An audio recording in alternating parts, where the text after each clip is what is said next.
Hello everyone and welcome to Paper and Moose and welcome to Mail Day. It is part 2 of Steve's Mail Day. If you have not seen part 1, check out my most recent video and you will see all the treasures that Steve has sent. And we have quite a few other treasures to open today. So I hope that you will join me. It's chilly here, very gloomy outside, a perfect day for mail. So make yourself some coffee, tea, hot chocolate, maybe some warm apple cider, and cozy on up and let's see what treasures have come in the mail. Back to Steve's letter. I am working on a history behind the paper with one of the photo albums that was sent in my first video, so be sure to stay tuned for that. I also have a thrifting video coming up. I know one day I'm gonna hit it big at the thrift store, like major score. I just don't know when that will be, but stay tuned. All right, let's get to the packages. Bag number 5. Steve writes, in 1932 to 1933, photo album of Miss Helen, we're gonna leave out her last name so I can research it, of Ridgewood, New Jersey, describing two cross-country bus camping tours taken by female teachers from the Jersey City School District. Pioneers. The person I got this from did some research on it, which I've copied and put in front of the album. Oh, well, they've saved me some time. Let's see if I can add on to their research. On the second trip, the owner of the bus company died. Oh my gosh. Leaving the group stranded in Los Angeles without funds to continue. Can you imagine? That's like what a movie is made of. Somehow the owner's nephew and president of the company kept the secret for a week. Oh, there's got to be some newspaper articles about that. The travelers eventually had to contact the LA district attorney to sort things out and get back on the road. Can you imagine if that happened today? That'd be all over the news, I would think, at some point. Contains photos and postcards including bread lines, Badlands, Black Hills, Mount Rushmore, Yellowstone, Mount Rainier Park, Crater Lake, Redwoods, Yosemite, San Juan, Capistrano, Pikes Peak, Garden of the Gods, phew, and a lot of others. Wow. Can you imagine you're a bunch of teachers in the 1930s, the early 1930s, and you set out on this cross-country trip and then you're stranded in Los Angeles and like no one wants to help you because no one wants to let like the world know that the poor bus driver passed away. Oh my goodness. What an album this is. Memory book. Oh my gosh. Oh wow. So they have a whole bunch of news articles already cut out and then more letters. Now I think the lighting looks good on my camera, but in here it is bad because it is so dark out. So if you see me squinting, that's probably why. Wow. So this is all the research that this person previously did. They talk about the tour company.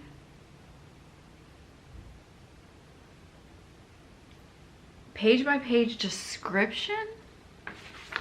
This person's giving me a run for my money with my research. Wow.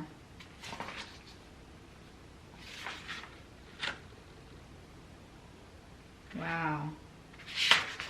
Oh. About the original owner. Oh, so they have a whole bunch of information about the owner of the scrapbook. This is amazing. I mean, this is history in of itself, the whole description. Oh my gosh. Wow. So we have the ladies. A bread line at Detroit. You're not gonna be able to see these wonderful photos, but they're wonderful, believe me. So this is the, how do I even hold this without breaking it? The bread line photo up at the corner.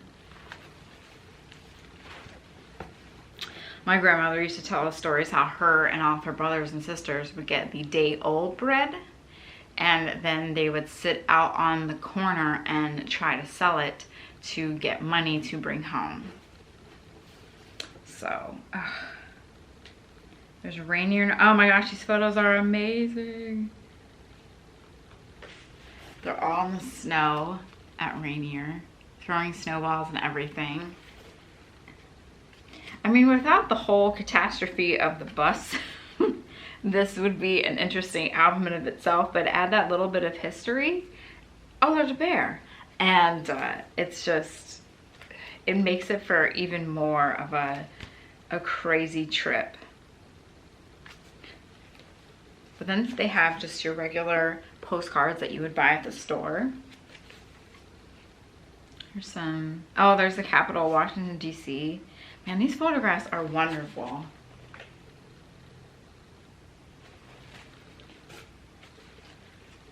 All this history behind the paper. Missouri. It looks like she labeled a lot of the people here as well. So that's good too. We have some Native American photographs. I'll have to find the Yellowstone ones and take a peek. This one's cute. They're just sitting at a table. Now I just need a big blizzard so I stay at home and get all this done. All this research. Wow. This is a wonderful, and I mean the 1930s, well, any older album, but I think in my mind I think of what they had and what they didn't have back then, and how they were able to just do all these things and go on these trips. And you know, it didn't matter if there was cell phone reception, because obviously there weren't any cell phones. And you know, writing letters and sending postcards were one of their main ways of communication. And I just think of how adventurous it must have felt for these women to embark on this type of trip. And then a real adventure when the poor bus driver passed away. Well, I mean, bag number 5. We're starting this out great, Steve. All right, bag number 6. Merchant Marine photo album from, he has 19XX, from the seller. Many ships and shipboard photos, Panama towns and canal, many beautiful Yosemite photos, Lake Tahoe, oddities like dead cattle from cold weather in Texas, many Hawaiian harbors and Honolulu photos, Oakland, Lake Merritt, Lassen County, the Devil's Kitchen, and more. I thought I might find your grandfather's ship in one of these, but then I read, I thought you might find your grandfather's ship in one of these, but then I read that there were 11,000 plus Merchant Marine ships in World War II and 250,000 sailors, so not likely. You never know. I'll have to compare with the information that I have and then see, perhaps. That would be something. I always wonder, I mean, that's the thing, like, you never know. If you were to find a Merchant Marine album, like, what are the odds that I would see my grandfather in one of those photographs? But the little album I have of his from his time in the Merchant Marines, I actually have his uniform too, is one of my most prized possessions that I own. Let's see what's in bag 6. Photographs. Newspaper article. There's an obituary on this side.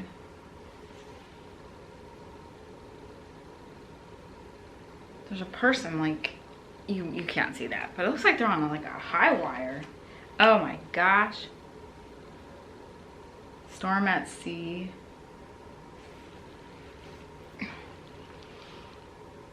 I'm trying my best here. Oh, here, maybe I can show this. Hatters of the Pacific. Take my glasses off so I can get a better look.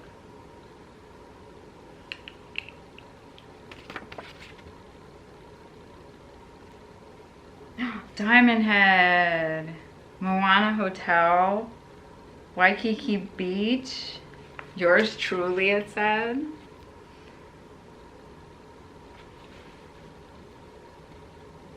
On the way home via the Santa Fe Railroad. Oh my gosh. This is a cool photo. You just see like a part of the train car here. Look at I just love the photo of the road too. Again, they're just holding it up, snapping, and hoping that they caught something. The city of Honolulu, wow. Then again, you have all the little postcards that you could buy as your souvenirs. Telephone exchange in Chinatown, San Francisco. This woman is named, but her name is pretty common. So who knows? Who knows her story? Wow. Emerald Bay Camp. So there's a whole bunch of camps. There, oh, where'd he go? I think he's here somewhere, the guy. Oh wow. Forest Camp. Oh, this is a great shot.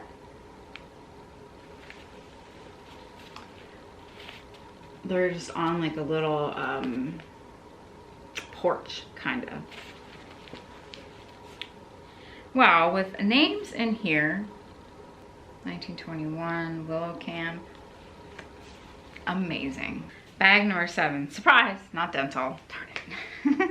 This is for reference. Uh-oh. I mentioned this a couple of times in comments. If you ever come across any information on these, I sure like to know. It was a part of a set. We had one like this when I was a kid. All I know, at least I think I know, is that it was made in Italy, was blown, hand painted, and has mercury on the inside. Oh, I am intrigued.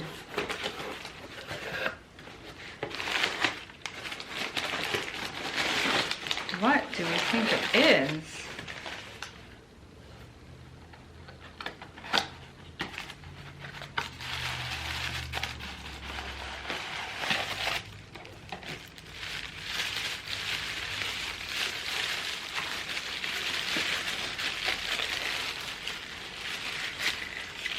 What? This is adorable. It looks like Bambi.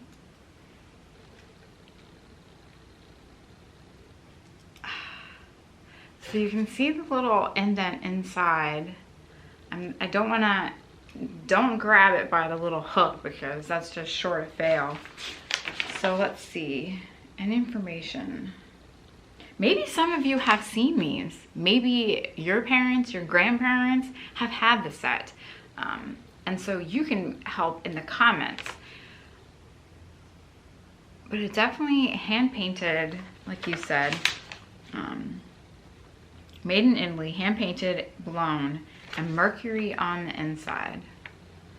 You know who might know?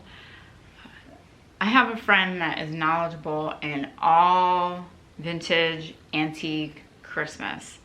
And so the next time I will see him, if I'm not successful in doing my research, then I can ask him. I don't think that doing a Google search is gonna do any, I don't know if it would do anything, but let's try it.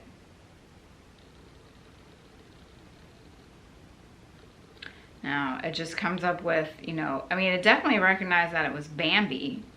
It just comes up with all newer ones.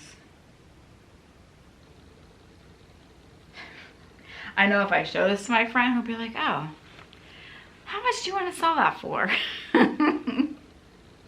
That's really cute though. If any of you have seen this, leave a comment below and then maybe you all can help Steve out in solving this mystery. But how wonderful, how delicate, how cute. This is just, you put it on a safe shelf and then you can admire it. I would not hang this on the tree for fear that it would fall. My luck. With my luck, the way things have been falling lately, this would go on a shelf. All right, we are now on to bag number 8, a little guy. And Steve, right, surprise, not dental, I hope.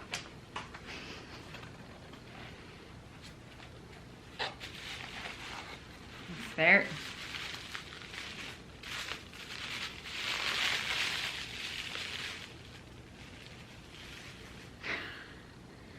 Oh gosh, oh my gosh, it's from Philipsburg.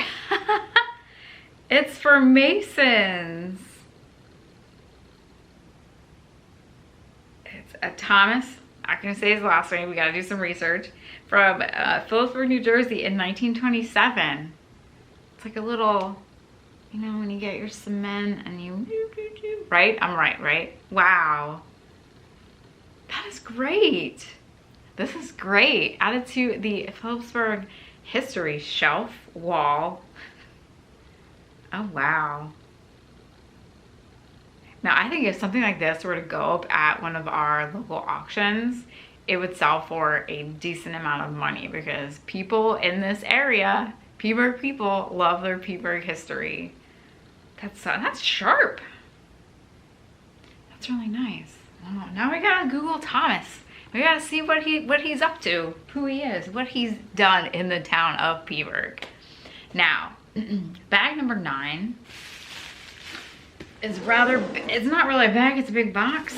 Let's see what he says.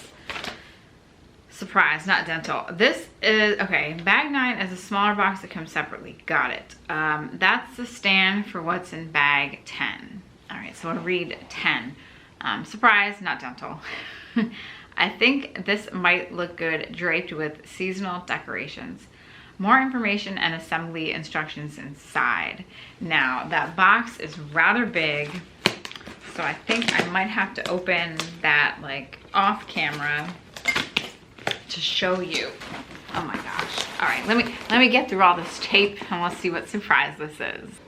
So this is the stand.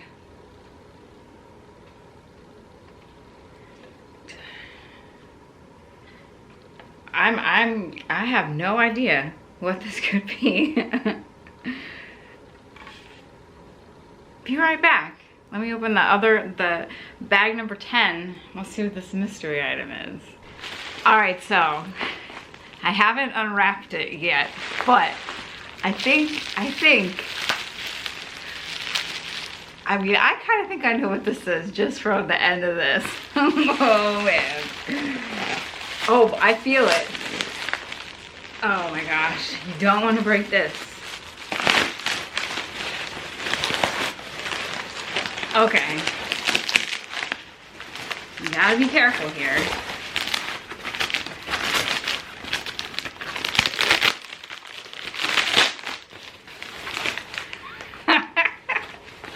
In my wildest dreams, I would not have guessed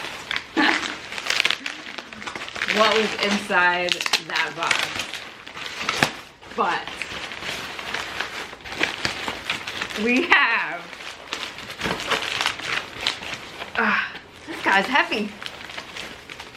Come on.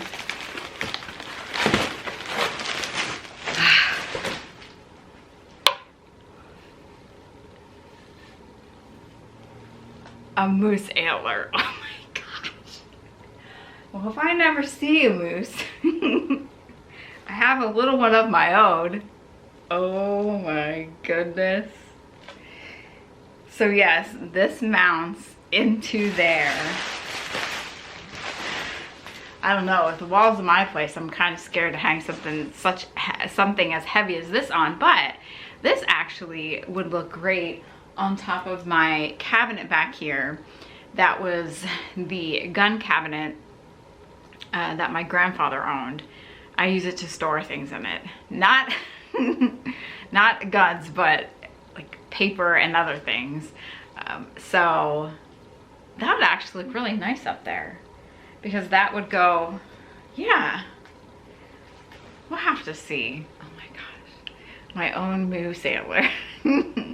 All right, so the additional information, oh, there's even a picture of it. So this is a naturally shed moose antler. No moose were harmed. I figured if you can't see a whole one, having one part will do for the time being. It's from Vermont. Oh, how fun. Sorry, but the western sheds I came across were huge. And I figured you were not ready to make a moose room in your place. Anyway, who knows, this moose maybe still be running around, yes. Maybe if I ever make it up to Vermont, I'll find him. Though I'm not sure if I'd be able to identify him. Maybe he would just know that, hey, there's the woman who has my antler. Where the horn would have joined the moose head, there's a hexagonal receiver that fits over the metal prong on the stand. You have to wiggle a little to get it on. But once it's on, it shouldn't move. So they have a photo below what it looks like when assembled. So it kind of stands up So it would be, oh my God, I can't tell you, this sucker's heavy. No wonder why that box is so heavy. It would kind of be, it would be like this. So yes, you could hang Christmas stockings or ornaments on it, or paper, or just enjoy it for the beauty that it is. I did not think when I watched your channel for the first time in the summer of 2020 that I would have to learn even this little bit of taxidermy. But learning about it, getting the mount, making the stand, and drilling the horn were fun. I never want to do it again. Oh gosh, by the way, there's a pack of rubber feet taped to the bottom of the stand if you want to use them. Enjoy. I think it's begging for Christmas lights or other holiday decoration. Oh my goodness, you made this stand? Wow. You are a jack of all trades for building this. Oh my goodness. Never could I do that. I know you do a lot of restoration on a lot of old furniture, so this probably came easy, but wow. Unbelievable. I love it. And yes, so for those that were concerned about the moose was not harmed. Shed naturally in Jackson Hole, Wyoming, in their like little town square. They have these arches, and the arches are all from the antler sheds, and it's really neat. It's a great way to, I think, see the beauty of these animals and save the antlers and just make something neat and historic for visitors to see. Never did I ever think I would own a moose antler, so wow. But you think of how like heavy this is, and that they have two of them on their heads, and that they get even bigger than this. Unbelievable. Such interesting creatures, and hopefully I will see one in person one day, but if not, hey, at least I get to touch one. All right, we have one more bag left. Don't know if we can top a moose antler, but we'll see. So bag 11, surprise, not dental. And for me anyway, the answer is yes. Uh-oh. Is it a piece of clothing? Because it feels rather soft. Oh, it is. Oh, it looks like a cute shirt.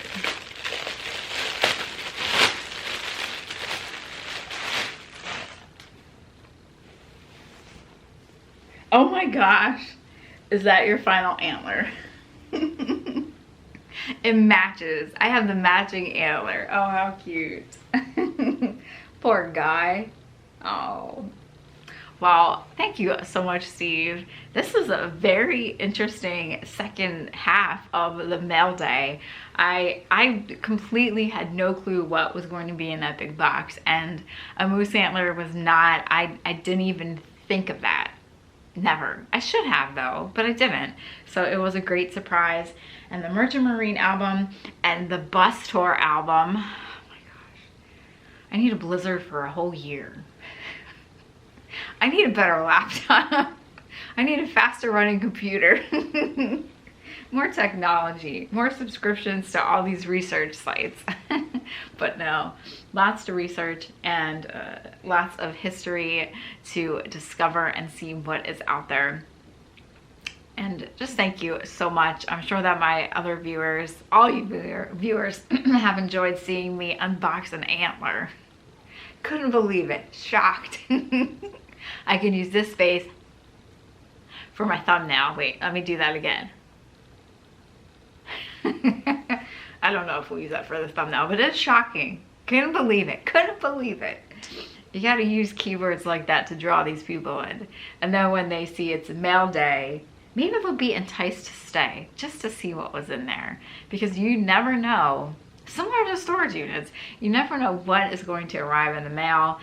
And I think Steve has outdone himself again. An antler. Wow. Well, Steve, thank you so much for all of these wonderful gifts and for the kindness that you have shown by watching the channel and just sending all of these great pieces, from scrapbooks to dental to Philipsburg to even a moose antler. Can't believe it. Well, I hope you enjoyed this part 2 of the mail day video. Plenty of other mail to open and see what treasures the amazing viewers such as yourself have sent me. Thank you so much for being along on this adventure and for sticking around throughout the past couple of years, and hopefully you'll be sticking around for a few years more as I take you all along with me, whether it's the flea markets, auctions, estate sales, storage units, or just wonderful mail days, because some of these treasures, they're better than anything that I could ever find in a storage unit or at the flea market. And I'm so blessed and appreciative for all of you out there. So thanks so much for watching. Have a great day. And if you are out looking for an antler, maybe find one. See you all next time for the next adventure here at Paper and Moose.